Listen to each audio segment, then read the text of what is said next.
Good evening, everyone. I can't see you, but you can see me, and it's so nice to feel your presence out there. Thank you so much for tuning in to our first Water is Life Kenya webinar. And first of all, I just want to say thank you to our support team behind the scenes. We've got our staff. We've also got our board members who are monitoring the question and answer and the chat so that we can respond to your questions. And we can't do this without you. So thank you so much for helping us out. We have a couple of logistics things just for our people out there who might want to participate. If you have any technical issues, send us something through chat and we can try to sort you out. Also, if you have any questions, put them in the question and answer section. And finally, we're going to be doing 2 poll questions because one thing we're really curious is who of you out there has been to Kenya. And then at the end, we're going to be asking a question about particular topics that you'd like to hear during the next webinar that we're going to have in January. So let's start. And of course, let me get all my little controls here worked out. Here we go. So first of all, I just want to thank you so much for tuning in.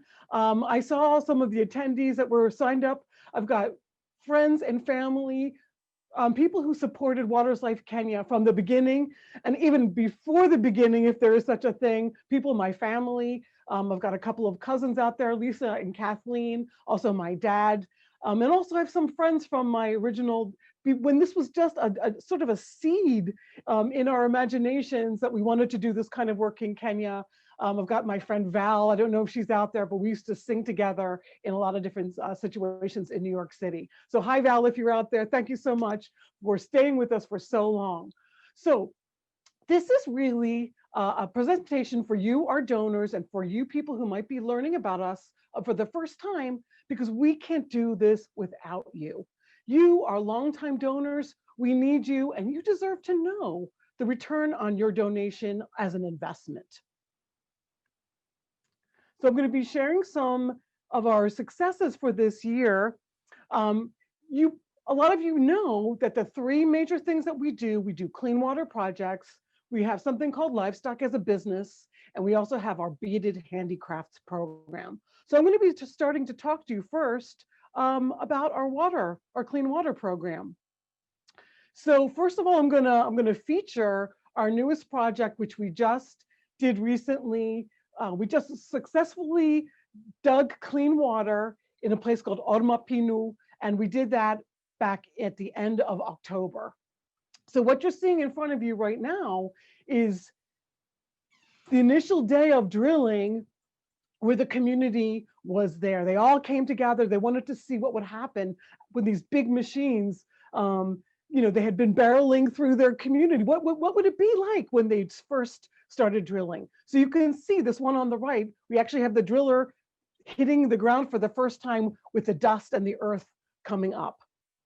And this is always an exciting day for people. People don't know what's going to happen. Even we don't know what's going to happen. We hope for the best. So this is the women of the community who are there watching and waiting, hoping and praying for something good to come out.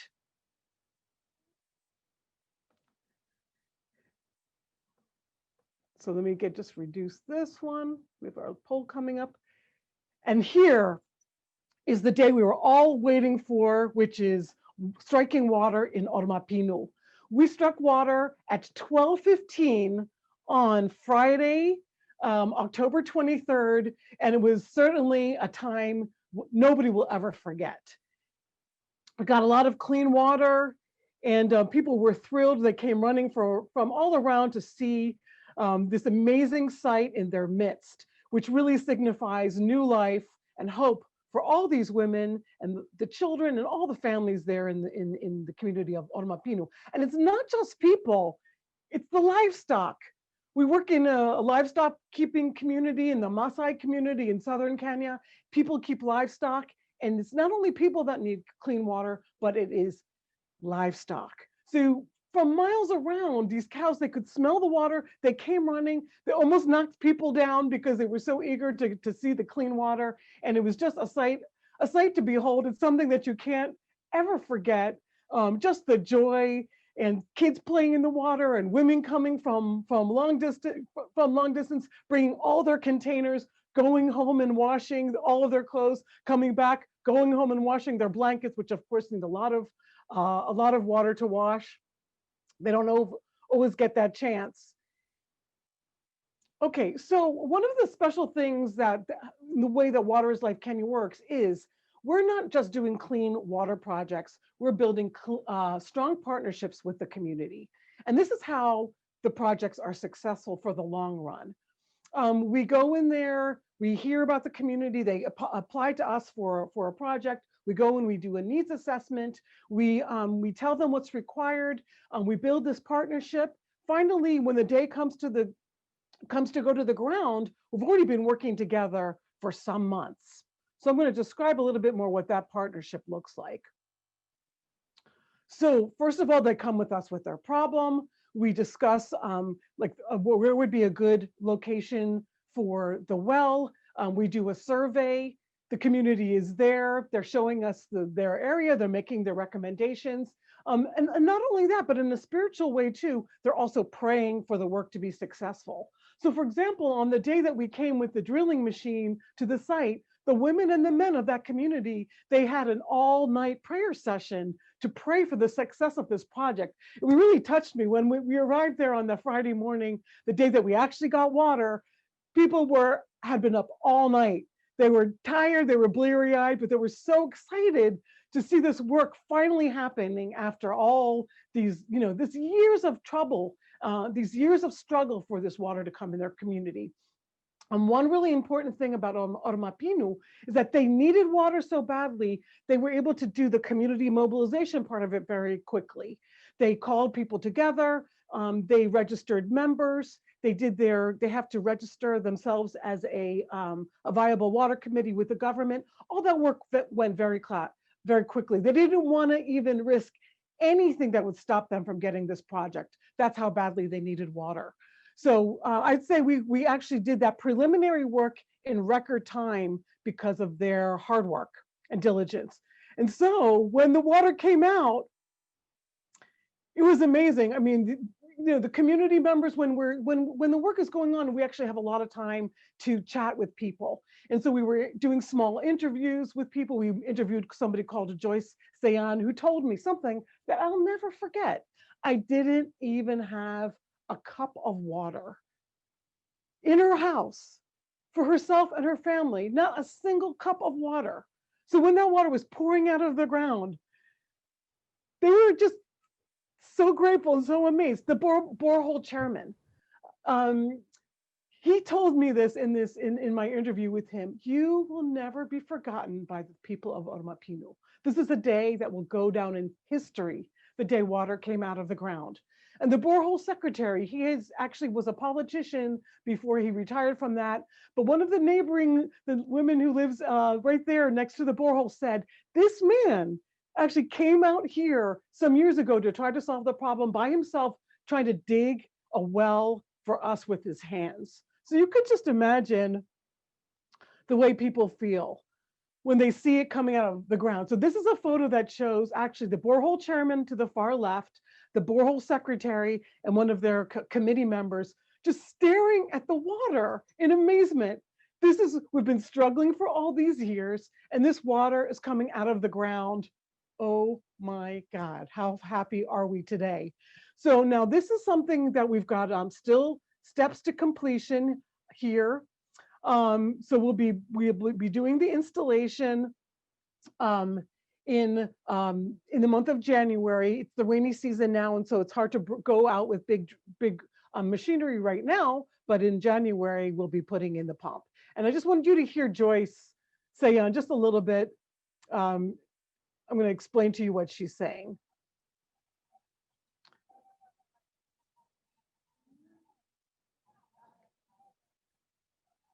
So you can see behind her all the kids and all the women fetching water. The animals are off in the distance. They'll be coming.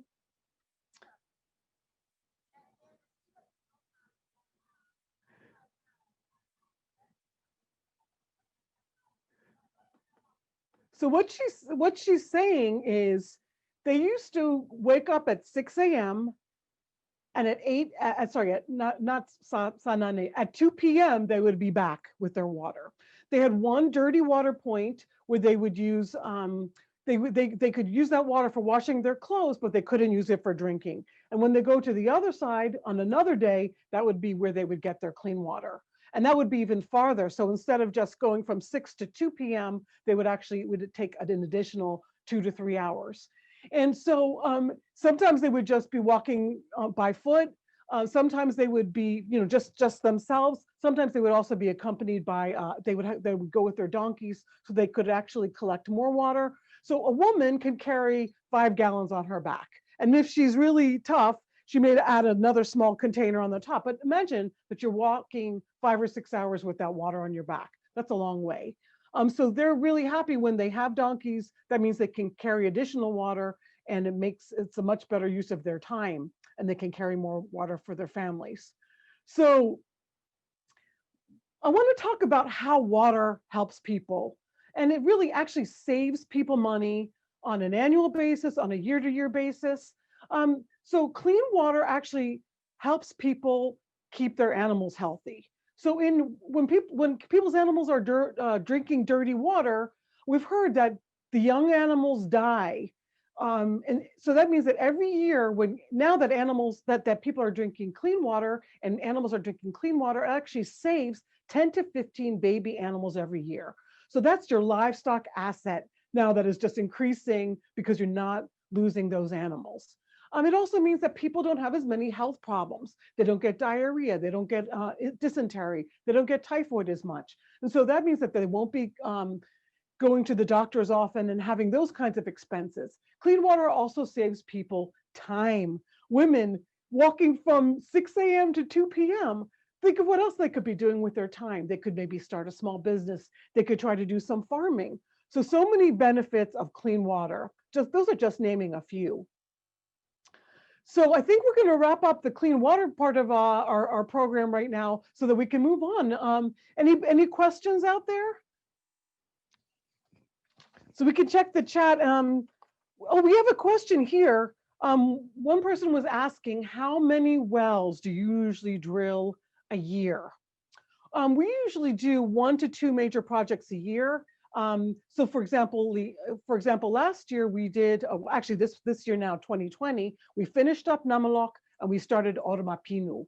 So let's say between 1 to 2 projects per year. And I've got some more questions here coming in.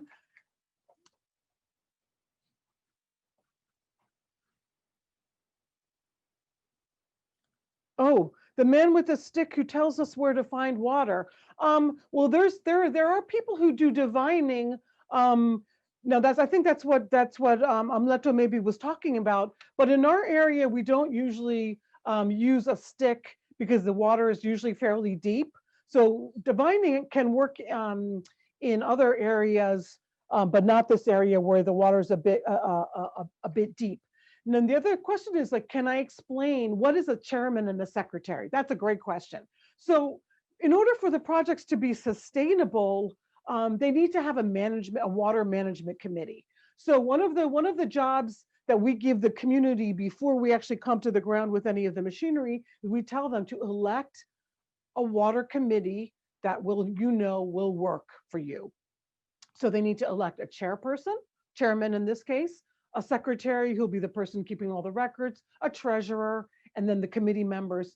And usually it's somewhere between 10 to 13 members. And we also, we have a requirement actually that it's at least 1/3 women.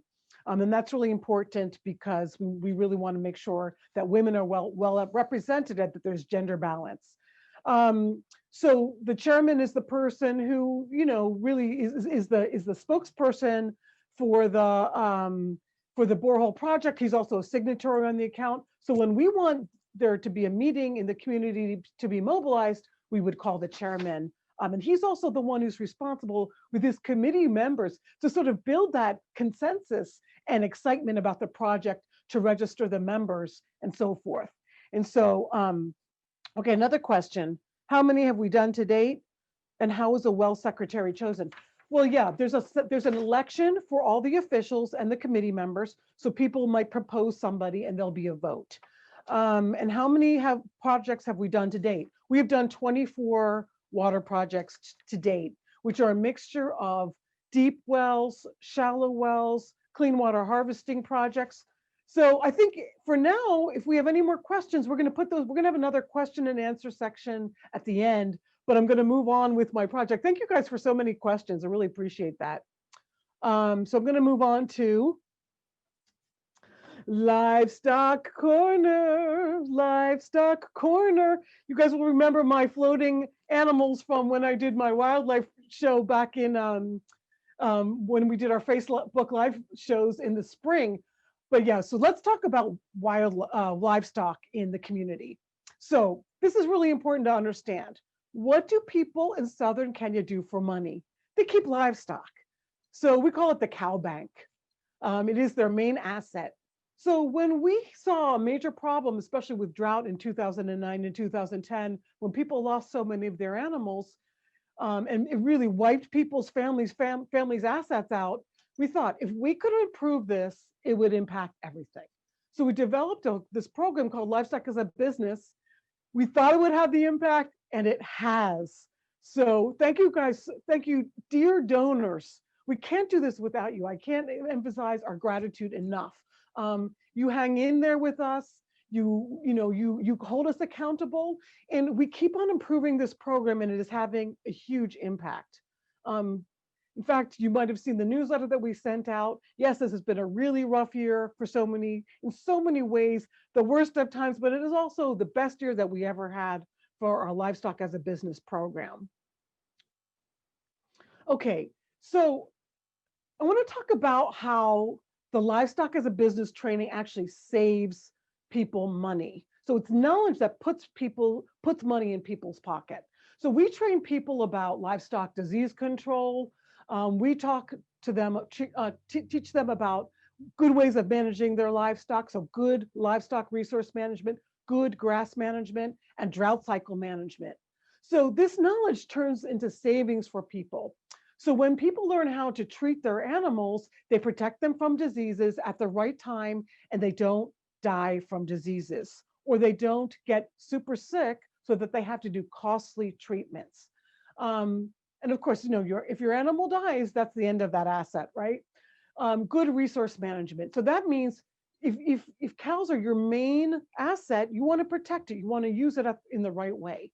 So important is for people to sell livestock at the right time. So we've been training people how to keep an eye on the market. And one really important thing is, so one way that people use their animals is to pay for their children's school tuition. So on school opening day, the fathers will take their child and their cow, so the kid in one hand and the cow in the other hand, and they'll go there in the market and they'll try to sell their cow. And who else will be there? All the other parents.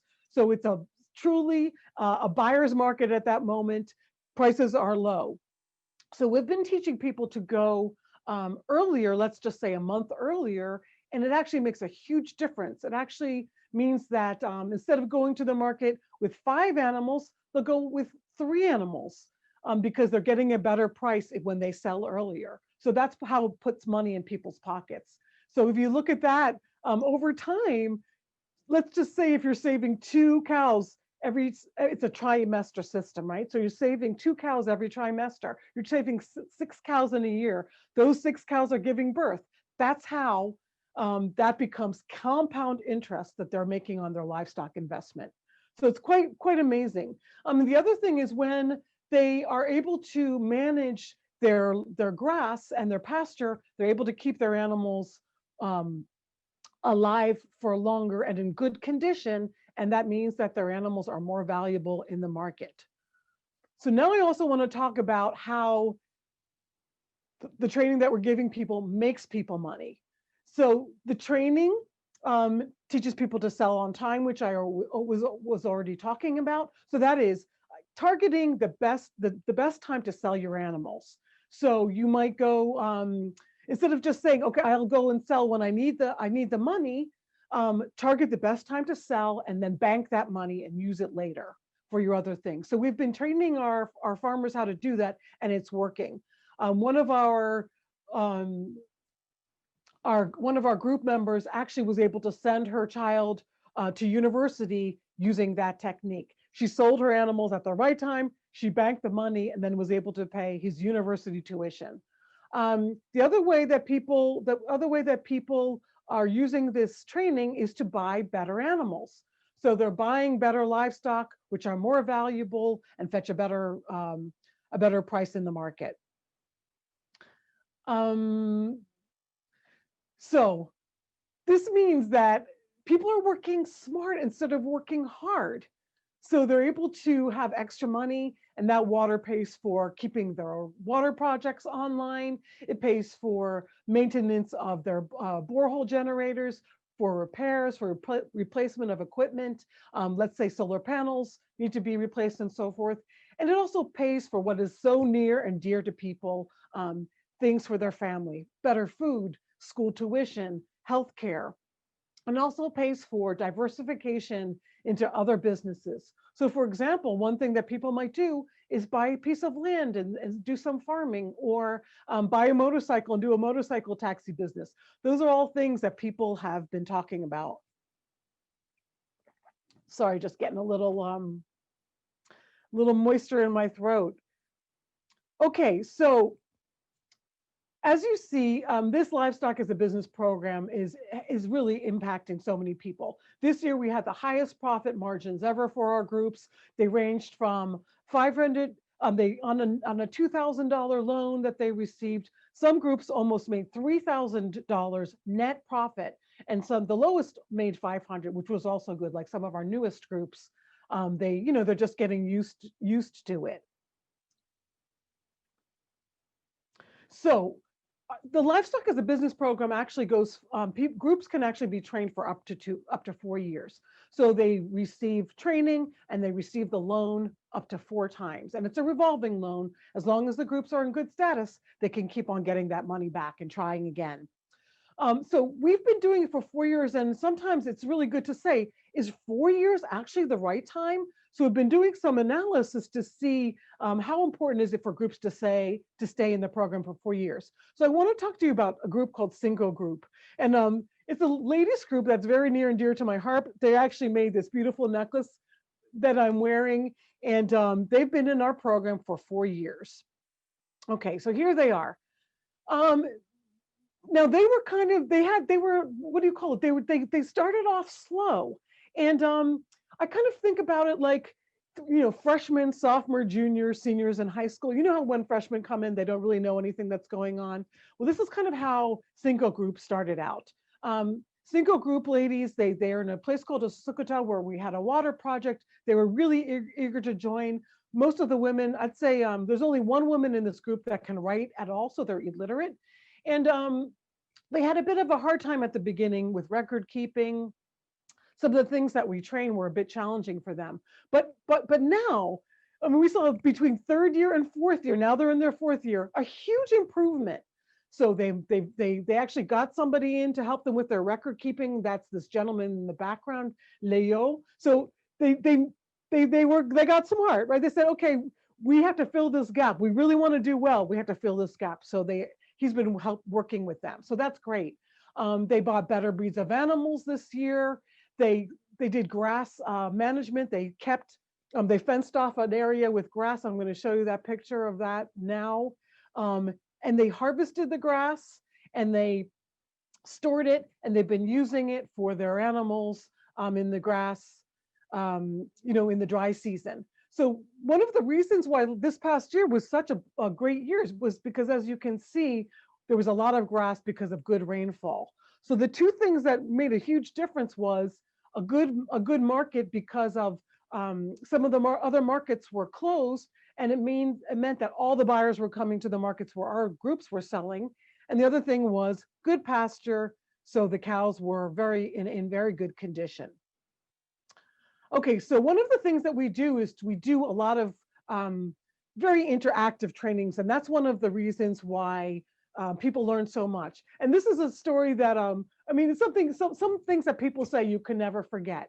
And I remember one man going to one of our trainings, and he talked about how important it was to him. He got home and he couldn't sleep the whole night because of all the amazing things that he'd been learning from through this program. Even though they've been keeping livestock for their whole lives, some of the stuff is so important and so necessary in their lives and the way they keep their livestock.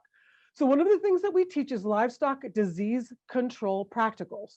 So here's a short video of one of the things that we teach, which is the proper dosage and the proper technique of giving deworming to your animals.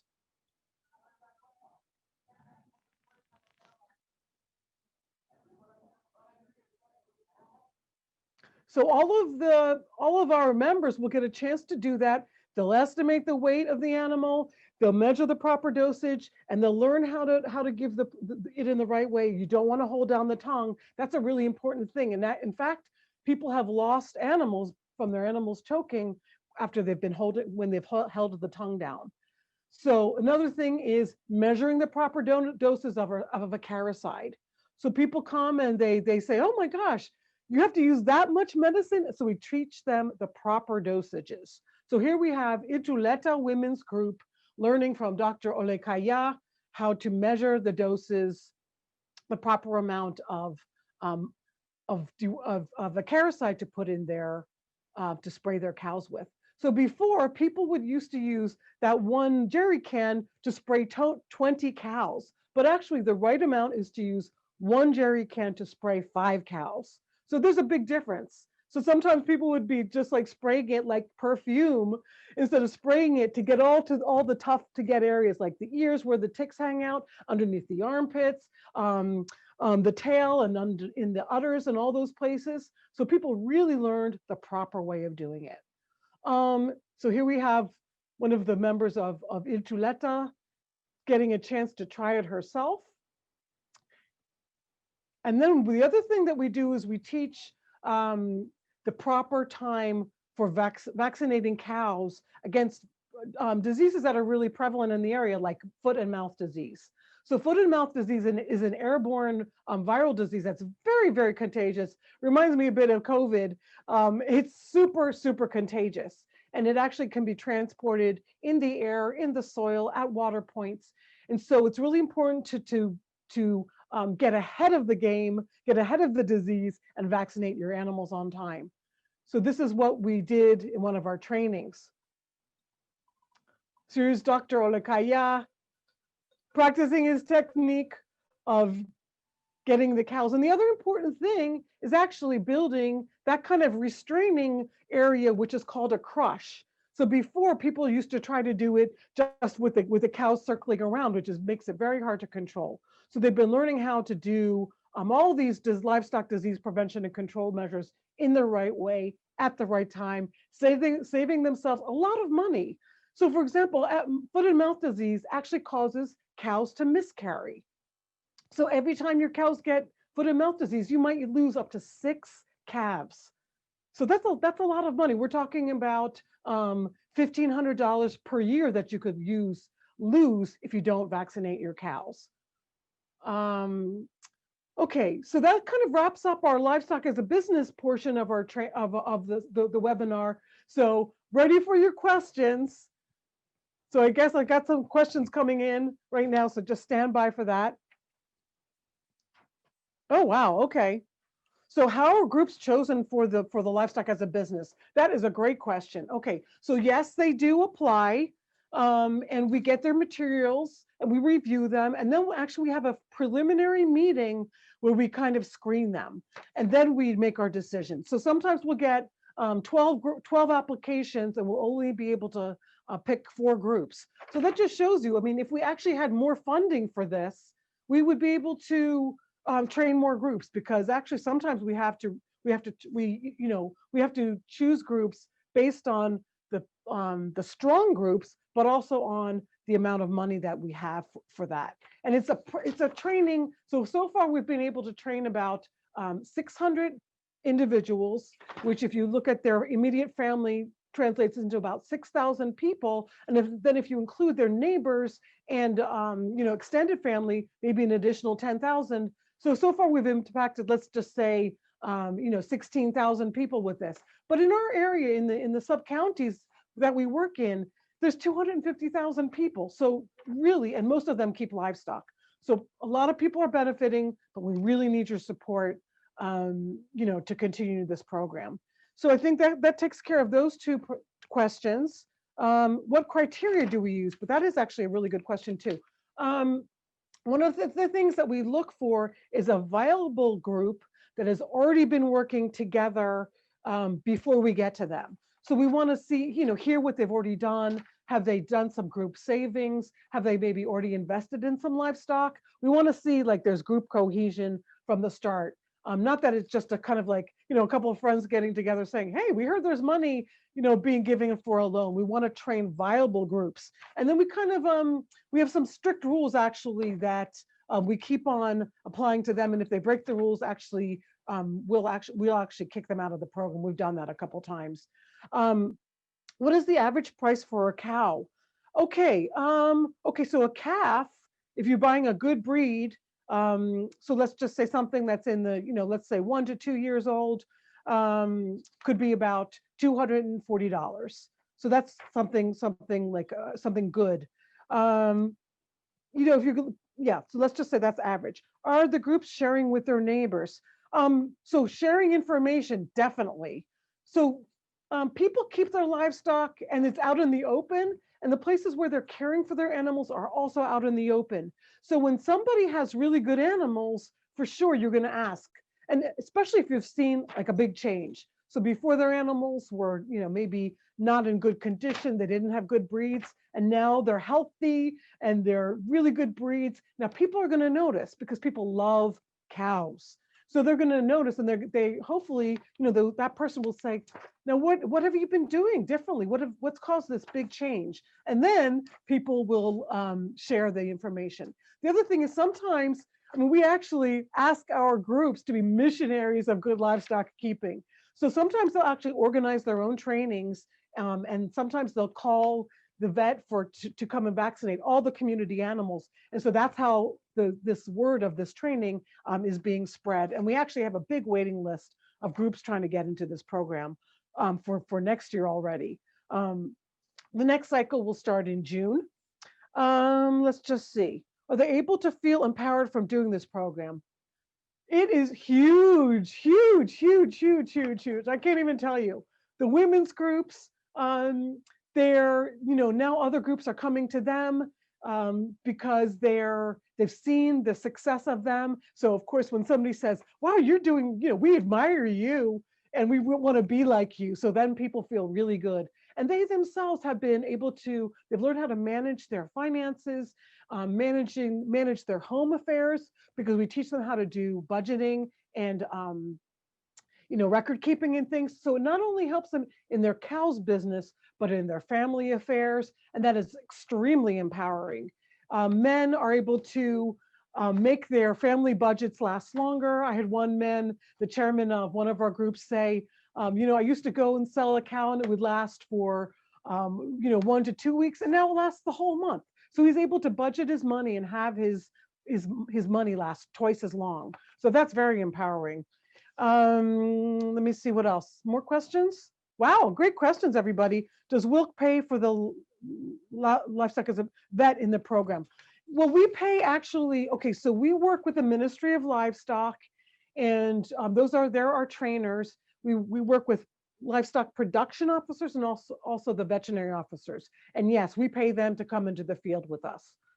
So that's a great question. That's part of the cost of this program. So every time we go out, we have the vehicle cost, we have the fuel cost, we have our trainers, we have our own team. So where is the grass stored for the dry season? The grass is stored, they actually build grass stores, so they'll be built out of wood and wire mesh. The big thing is to keep it off the ground. They don't have to be super, as long as it has a roof and it's off the ground, and that'll protect it from the rain, and then also not get wet and mildewy from, hanging around in the mud. So great questions, everybody. Let me just see. Let's just see if we have anything. One question that somebody asked for me was, do Maasai people eat their cows? Well, they actually, it's more of a bank account. So they don't eat them very often. They have goats. They also have goats and sheep.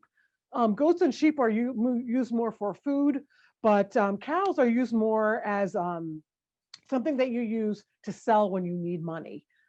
And they might also use it for a big ceremony, like if somebody gets married, they might slaughter a cow. The other thing that people use it for is dowry. So when people get married, the family of the husband has to pay the family of the wife dowry, and that's cows. So I think that's great. I think let's move on. I mean, there's a bit more to talk about here, and we have time for more questions at the end. Um, our third program that we have is Water is Life beads. Now, you all see the beautiful beads I'm wearing. A lot of you know we've been dealing with beadwork, glass beadwork, and paper bead handicrafts for a long time.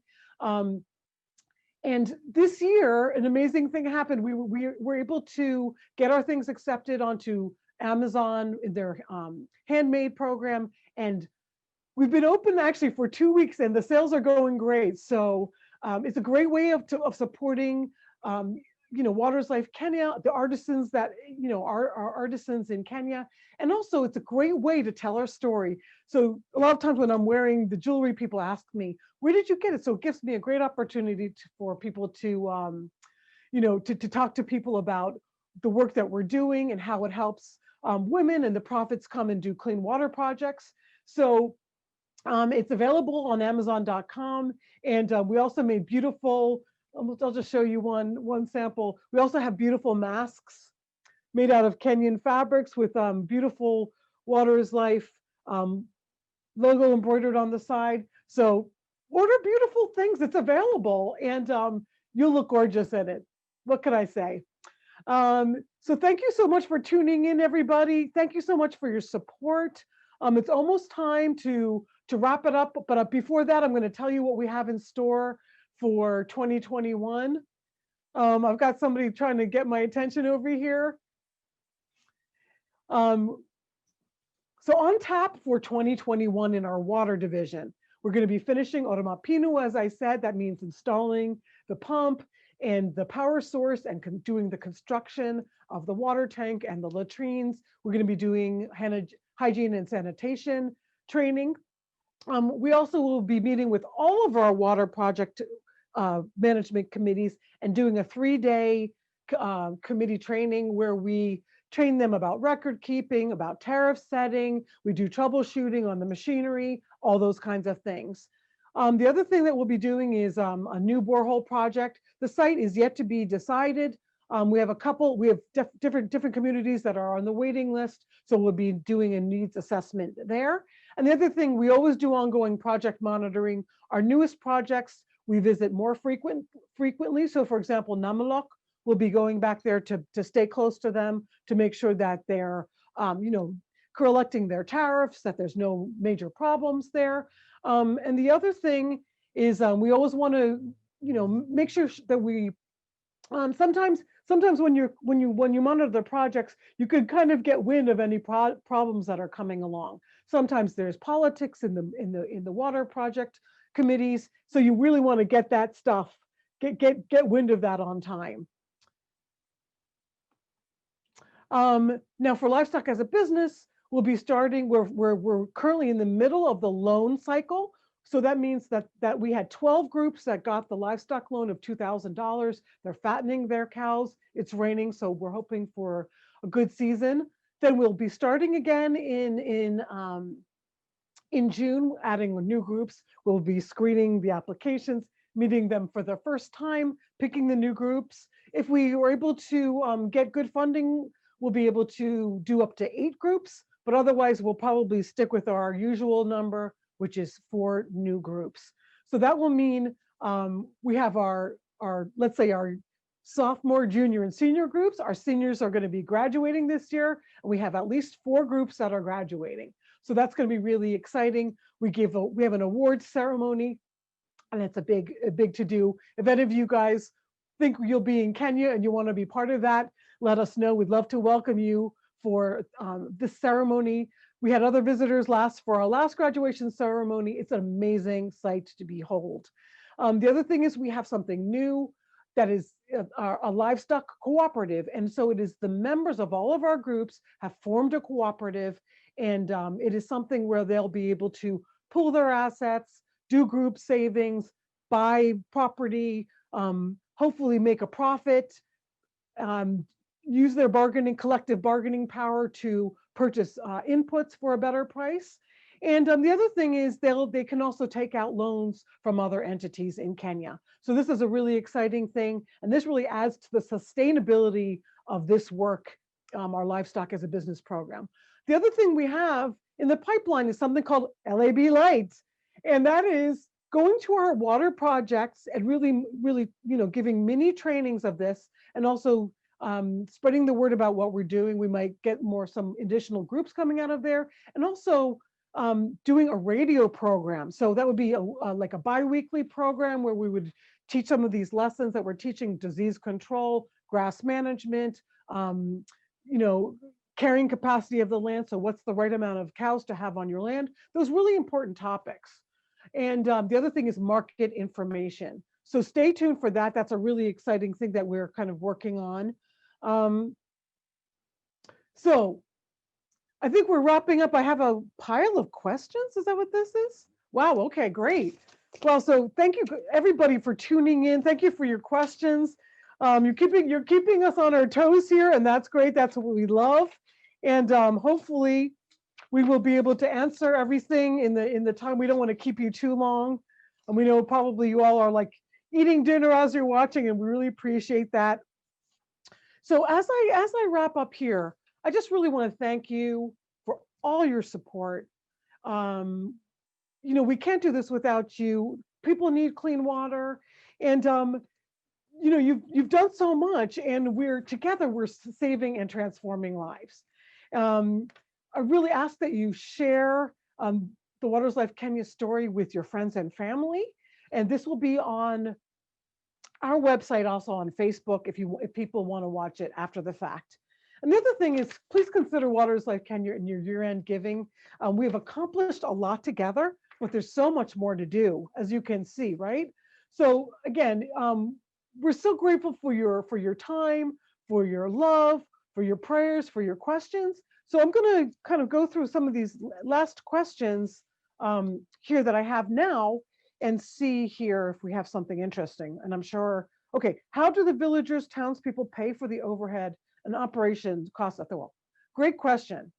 Absolutely, people need money. So that's one of the reasons why it's so important to have a good management committee where they start from the beginning. So one of the things that they do before you even go to the ground is they start by collecting a membership fee. So people register themselves as members. So for example, in Olmapinu, the membership fee was $20 for a man and $2 for a woman. So they collected all the names and that's another way you gauge interest. How important is this new water to these people? And for Olmapinu, people signed up. I think there's about 500 families on that list. So then on an ongoing basis, what we will work with now with Olmapinu Management Committee is to set the proper water tariff. So people will be paying on a monthly basis for to fetch water for the women and also for cows, goats, and sheep. So just to give you an example, a woman might pay $1 per month to fetch water, and cows might be charged 30 cents, goats might be charged 10 cents. So there'll be a record with a person's name. So let's just say it's Joyce Tannian, and she has 20 cows and 30 goats. So that's my monthly water bill. And they also pay for the operation. There's a person who's actually employed there to manage everything, and he'll be getting a salary to operate the well. What are the operation and maintenance costs for a well over a year? Okay, now so we have a solar powered project right now that has very low operation and maintenance costs. So the only thing really they're paying for on an ongoing basis is they're paying the operator $80 a month as a salary. And then if they had to replace any of the panels. Actually, I don't really have a good average, but I can let you know later. average maintenance costs, because they're quite different on the size of the boreholes. So let's just say they might pay. Let me do some quick mathematics here. Maybe like $100 for diesel, and then they would have to be getting filters, and then of course they have to pay the salary for the operator, which might be, depending on what they've negotiated with him, $50 to $80 per month. So yes, and that's another reason why livestock as a business is so important, because when people have managed their livestock asset well, then they have cash, and people can pay for these things when they come up. So problems of replacing any kind of major repair that would need to be done, people who have good livestock and who've managed them well, and they know how to go to the market on time, they have cash for these important things.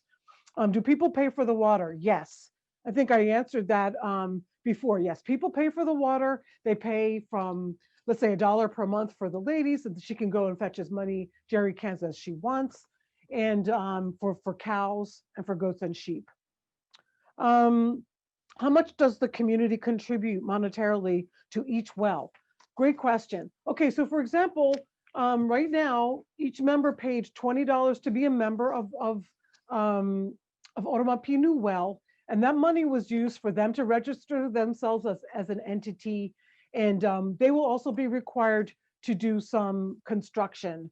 One of the components of the upcoming project, they will be responsible for. So they will be paying for the cattle troughs. So, and that will be about $5,000. So out of a total budget of about $65,000 for I need to review the budget, but something like that, they'll be paying $5,000. So, and it changes per project depending on what the total budget is.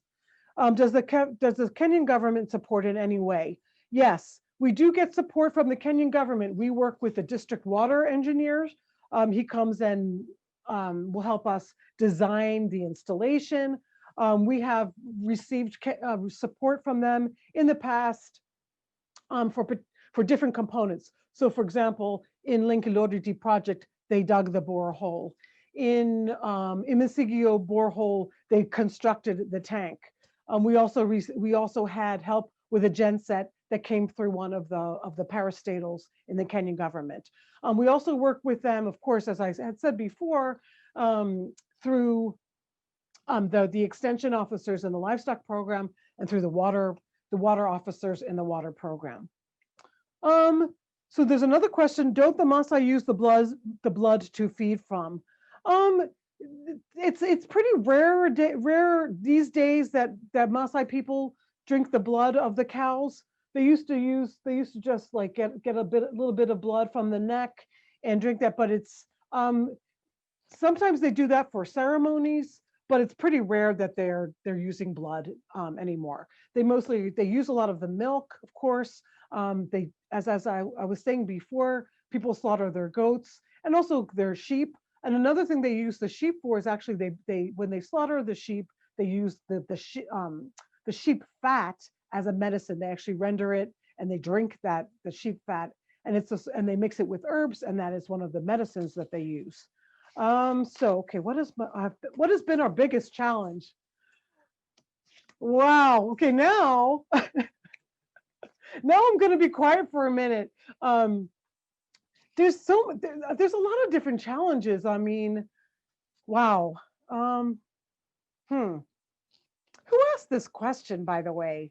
No, I'm just kidding. It's just there's a lot of different kinds of challenges. Sometimes you deal with as I was saying, local politics. So you'll find there's some dissension in the water management committees that you have to sort out. You have to kind of uproot, get to the root of the problem. Sometimes, yeah, I mean, one of the biggest challenges is a lot of work that needs to be done and not enough money to do it with. So, we have so many people that still need our help. And sometimes you have to say no to a lot of things. So that's definitely a big challenge. The other thing is we've been really lucky that we do have a lot of support from local leaders, the member of parliament, from the local councilors. Before we were well established, definitely we had some challenges there where people, sometimes people actually tried to sabotage our projects.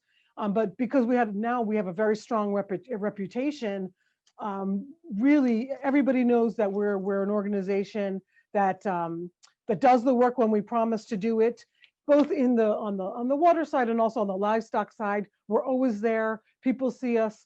We're there, solving the problems as they come. For example, when we did a big hand washing program from April to August, and we were able to do that because we saw the problem, we immediately had a solution, and we were able to get local support. Maybe not as much support as we would have liked.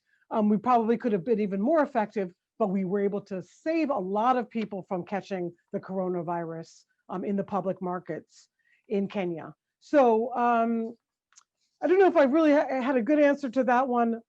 Again, yeah, anyway, there's a lot of challenges. It's ongoing sometimes.